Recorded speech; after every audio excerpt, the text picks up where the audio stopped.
Welcome to the Zinnov podcast. You're listening to our Business Resilience series, where we bring to you conversations between eminent industry stalwarts and thought leaders from across the globe as they discuss their insights on overcoming challenges and the mindset that help them navigate the journey of crisis, resilience, and growth.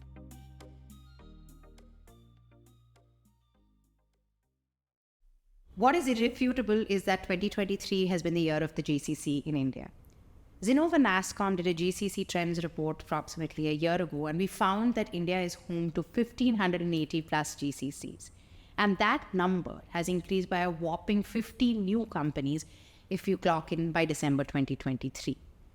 What is fueling this unparalleled growth? Is it a talent-rich ecosystem? Is it a leadership-rich ecosystem? We have 5,000 global roles and counting. We estimate it will go up to 20,000 global roles.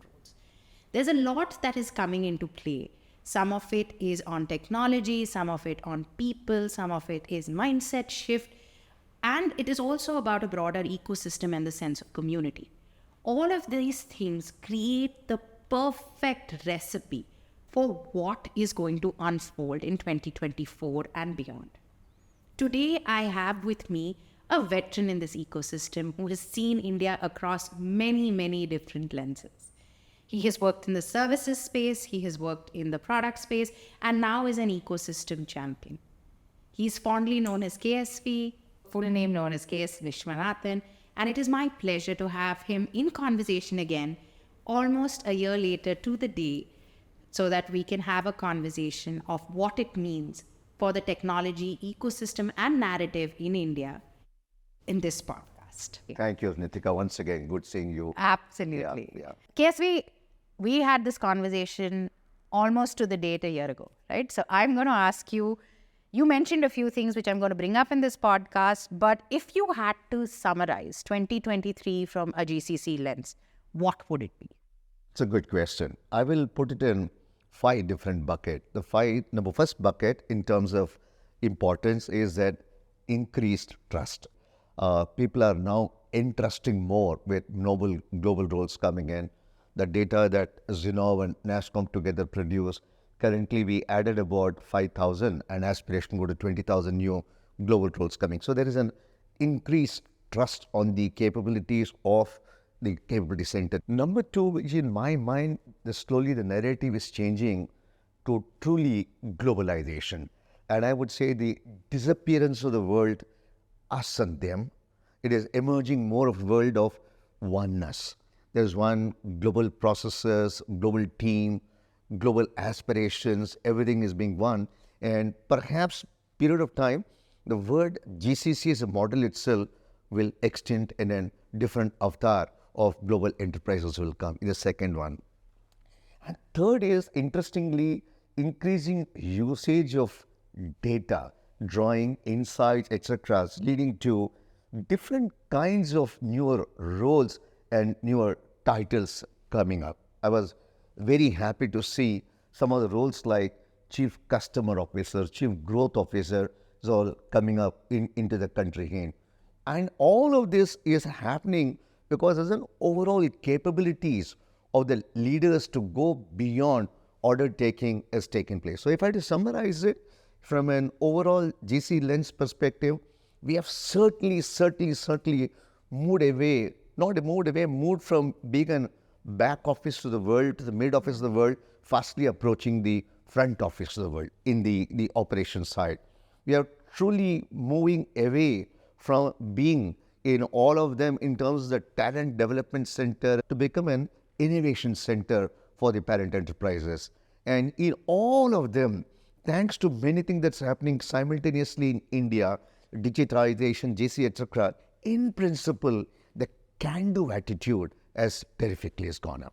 So I would say this is a big shift in 2023 has gone in terms of the way shape of things is going to go. I love how you brought that up. In the last conversation we had, you mentioned that India is talent-rich but not leadership-rich. Would you take your words back today? No, I won't say that. We are still evolving. We're still evolving for scalable talent. India continues to be the huge place for people to come and experiment and play with, etc. Now on leadership side, lots have evolved. As I said, the confidence, the trust people have in terms of entrusting more, asking them to be demanding more, and the leadership also stepped up to put across. Are we in the S curve of maturity for leadership? Perhaps not. Are we in the growing part of the S curve? Certainly yes. And I would say we continue to be a scalable, talent rich leadership development. Perhaps in next 2 to 3 years time, this model will completely change. We'll be leadership ready, talent ready, and of course, in terms of impact, what was earlier 5x impact of cost will reach back that 5x impact because of leadership and capabilities. I think that's a great point. I'm also going back to your first response, right? One thing you said, there's a global cohesion or a oneness, if you will. But on the other side, we're seeing escalations of war. We're seeing a lot more privacy and data protection bills emerging. We're seeing a lot more locuses of control being defined in different regions, right? Do you think that it may be a blind spot for us as we're growing here? That are we taking and putting in the steps to manage all of these things that are also coming into play in parallel? Interesting question, Nitika, because again, as we said, we're in perhaps the fourth generation of GCC evolution as a country. From being an earlier portfolio hub, we are also moving to a leadership development hub, which is taking place. As we pointed out in our landscape report in 2023, this has come out as very, very strongly. But look at the way the global enterprise is saying. I agree with you. There is a data privacy. There is a data localization. All these issues are real. There's an opportunity for AI adoption, embedding AI is all real. But now, global enterprises are not seeing that is it a headquarter issue to be done and perhaps 8,000 miles away being done. So you saw several leaders today managing multiple teams across geographies, perhaps Mexico, perhaps Romania, perhaps focused on Eastern Europe, Vietnam, etc. Process being the same. So this is all evolving leadership on which everything is today is being seen. Can that be? In the past, the question used to be, will India do it? Now they says, what else can India do it? The change of conversation is rapidly changing, and we are, as I say always, the best is yet to come. That's a really interesting and fascinating point of view that you brought up. It's also, like you very rightly said, we are now extended organizations, right? So one thing we are also hearing is... Love to avoid use the word extended. One of the interesting thing is the conversation that from India is disappearing. India is now, from India is gone. Is it in extension of that extended enterprise concept? We are now being seen part of the enterprise. So you are just an enterprise in a different location. If That's you will, right. right? That's if you right. have to That's summarize right. it. That's right. But now that's a very interesting observation, right? Because one thing that we've seen with leadership itself, now there is no, since it's an enterprise in a different location, the leader who is there is the leader who is there. Correct. So we are also seeing, say, for example, the chief customer officer role that we saw is no longer being relocated to the headquarter or erstwhile headquarter location, but really based out of the location where they have the highest concentration of talent, which will serve the most good to serve the best outcome for the organization. Very interesting you said that. One of the large financial GCC, they have a overall technology wing, right? Technology arm, sizable people. And the technology arm focused on, say, wholesale banking, investment banking, corporate banking, retail banking, etc. And they're mapping the life cycle of a customer. The customer is the same. He's holding your savings bank account, he's also holding an investment account, he's also the leader in his organizational corporate account, is perhaps the high net worth individual, etc. In saying, how can I leverage the collective capability of technology to get a 360-degree view of a customer? And that aspect, whether it's in banking industry or a retail industry or in healthcare industry, you name it, that profile of engaging with the customer, changing the customer is changing because of what they experience, the collective capability of an office where all the pieces of things are together. That is changing the game completely. Correct. And I think that is the natural evolution. So when we're talking about evolution, India historically was known for its IT services prowess, and GCCs was like the poor relative, if you will, or a growing or an upcoming field, right? Right now, that seems to have completely flipped. We are right now hearing it's the rise of the GCCs. It's like a phoenix. We have come from the ashes and then some. So I'd love to understand, are they really eroding into the share of IT services companies or technology services companies, or is this just something propelled by media and things like that, but it doesn't really exist? Again, I see three broad trends. In the past, what was core and what was not core. The core was very small. Now, the core itself is now expanded. Core is expanded is one. So, what is non-core is also expanding, and what is core is also expanding. So, what was non-core, which is very small, which is now expanding, people are continuing to go with the third party, right? What I call them as in technology enablers, and the few are business enablers. For example, in an healthcare space, the business enabler could be a medical research, pharmacology research, could be a drug regulation applications, etc. For example, compliance, etc. All these things, which is technology enabler and say the business enabler. Business enabler, in the past it was perceived that it cannot be done outside a home country, home office. That paradigm has got shifted. Now that paradigm shift, more and more engineering, more and more digital, more and more R&D, what was otherwise considered core to be done in country is getting to a GCC model, right? And what is technology enablement, just small, which is also expanding in terms of data insights, is also going on. And the good news is because many of them set up the GCCs, they are truly able to visualize the globalization that we spoke about in a real sense, right? Part of the leader in location X, part of the job functions in location Y, part of the capabilities in location Z, all interplaying together. That model was largely with the service providers models earlier, and they are also now relooking at the true word of globalization, what they could do to improve, so that the pie is together growing, not at the expense of one another. Correct. It's not a zero-sum game. It's not a zero-sum game at all. But if either of this angle were to take a drumbeat and say that I have arrived, that things are now easy, no, we are falsely mistaken. Correct. I think now it's an inflection point. Everybody has to figure out how to re-strategize based on this new. Correct. This is the new normal, and Correct. I think Absolutely. everybody has to accept that. Now, you talked about it very interestingly, coming back to it. Services companies has a vast talent pool. Like we talked about the talent richness of India, right? And now I'll bring in the construct of generative AI. There is an implicit fear, if you will, in the ecosystem that it will lead to an erosion of jobs. Is there a necessity for it to be so talent rich? In that case, will the entire narrative and the technology narrative of India evolve?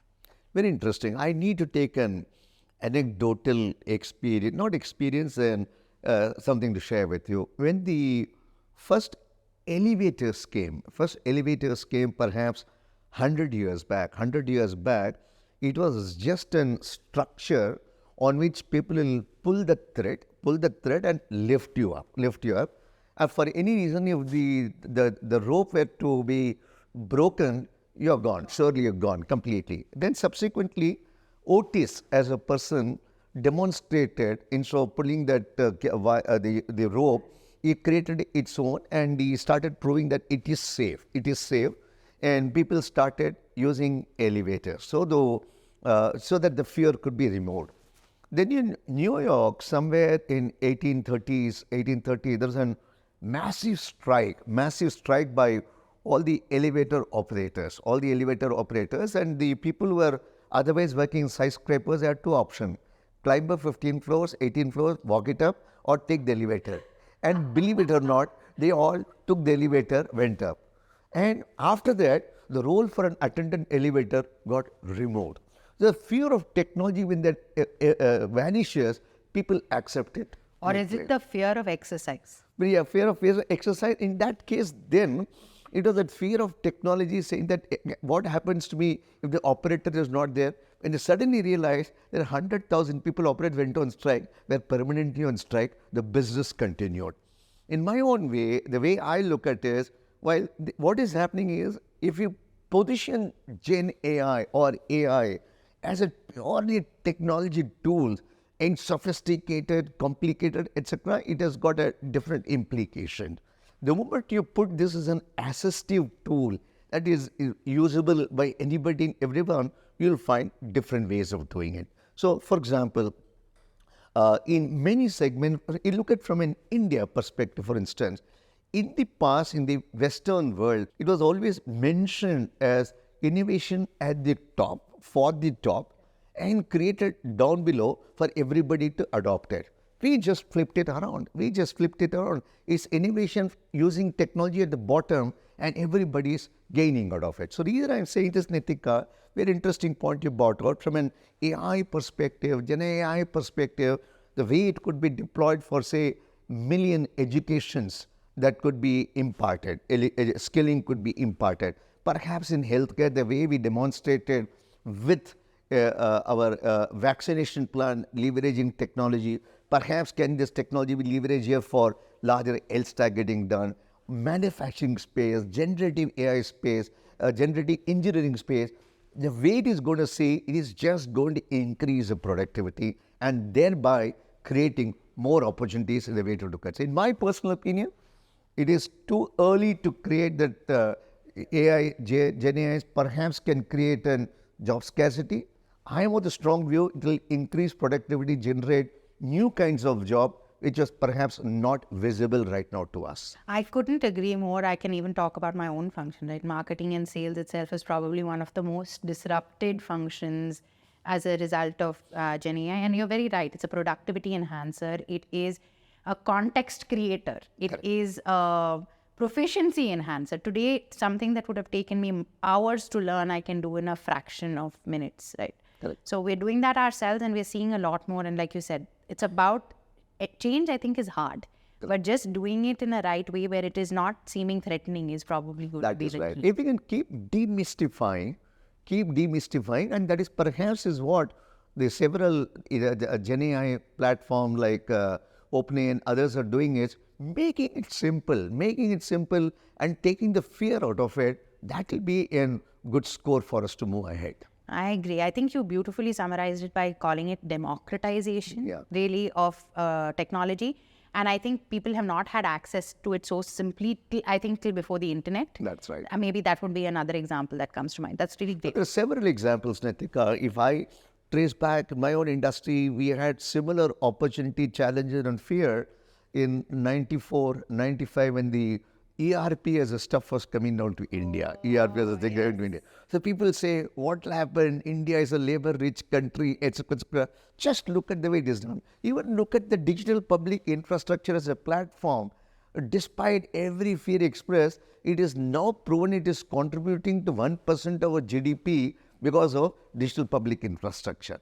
Everything is going to be economically beneficial as we adopt more and more technology, including ones like GenAI and AI. Couldn't agree more, and very excited to see the possibilities of what will happen. That's right. So we've talked about a bunch of things, right? We've talked about talent, we've talked about leadership, we talked about technology, we talked about structure, we talked about other ecosystem players. I will ask you, what do you foresee in 2024 for GCCs in terms of, across different levers? These levers that we talked about, and even what is the role of the community itself that is involved? It's a good question, Nitika. I think it's a very valid question. You know, as I said, when the whole journey of GCC perhaps started in early 2000, a 5x impact was expected. It was driven. 5x impact was also given. Over a period of time, I do not know why, perhaps rightly so, we are now generating 3x impact, a 3x impact. I would say by 2024-25 is a time again to go back to the 4x and 5x impact, driven by automation, driven by the alternate leadership that we talked about, driven by capability to look at customer data first, insights of the customer first, driven by moving more towards the front office and the intelligent product design that is coming in. All of them put together is going to put that, I will use the word pressure on us, an opportunity for us to excel, to go back to that 4x and 5x impact, what we are otherwise known for beyond talent cost and location cost as an advantage. Awesome. No, I think that's very interesting. But I'm going to also put you in a spot and ask you, we've talked about what's the ready reckoners for us to thrive. But what are the roadblocks and points of friction? I tell you what, I foresee, in a positive sense, As Devjani Ghosh has called it out, I completely endorse it, that from an incredible India become inevitable India. So to the extent anything and everything that is happening in a global perspective, there is a touch of India. What we do is going to be significantly visible. Having said that, if what I fear is today there is a strong line that is dividing the can-do attitude that we have demonstrated into perhaps getting into a zone of arrogance, right? Or losing out your humility, right? In my opinion, I think as a country for last 25 years, 30 years, we've demonstrated that despite all technology successes, the core humility that we have as individual, as a contributors, has not diminished. We should ensure that that doesn't happen. Some reason I'm saying this is, while the flow is unstoppable, right? Perhaps the overconfidence should not overshadow our overconfidence. That is the only second thing I have. And the third is, in every the parameters to start assuming the ecosystem that we have arrived at the best, there's no scope for further improvement, could be a constant challenge we have to keep driving. That we have to keep driving that, reason is that strictly speaking from 2010 onward, there was no need for GCC model to have innovated because we were established, was coming in and it moved in. In 2015, when the digitization took place, again as a country innovated, we innovated. Again 2020, this question was not asked. It was again that what else in 25? You are again asking the same question, what is in 2030? It is going to be an unstoppable run. The question is, can we keep leveraging the opportunity, fix the problem that we have, move ahead. For example, people often have said there is little participation of academia as an ecosystem in our development. I would fully not agree, because if they also develop the way it is much more. Everyone is now realizing the power of technology, power of India GCC, the power of the AI capabilities, and everybody strongly believe this is our movement. It's for us to fail, and I'm sure we'll not fail. Absolutely. Love how you said that. The other question I'm just going to come back to is a rapid fire. Yeah. Okay. The one piece of advice you will give to very high mature companies in India, apart from having hubris and overconfidence? No, is that continue invest on leadership. Leadership is the decider for the future. Invest on leadership. Okay. Your piece of advice for companies who are newly set up in India? High aspirations. Demonstrate high aspiration. You as a leader have to demonstrate your leadership team the aspiration that you bring to the table. Learn from the experience what others have gone through. Don't be a doer. Got it. The third thing is for companies that have been in India for a while but have been slow to adopt or be aspirational. Be part of the ecosystem. Many GCCs, many players were in this journey, are learning from each other in this journey. And the good news is that the ecosystem of GCC in India is very strong. They're willing to help each other.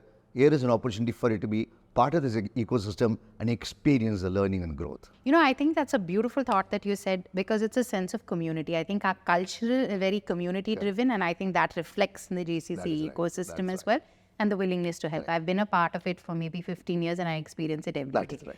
Even with you, KSV, we are like on speed dial with each other, as you know. So thank you for your time, KSV. As always, it has been an incredible conversation. One thing that I have been left with, it is we're talent rich, we're heading towards being leadership rich. We have to go from being 3x to 5x in terms of thinking and value creation. But more importantly, it's not just about an incredible India, but really the inevitable India. So thank you so much for watching this edition, and we hope for you to join us in other podcasts as well. Thank you all.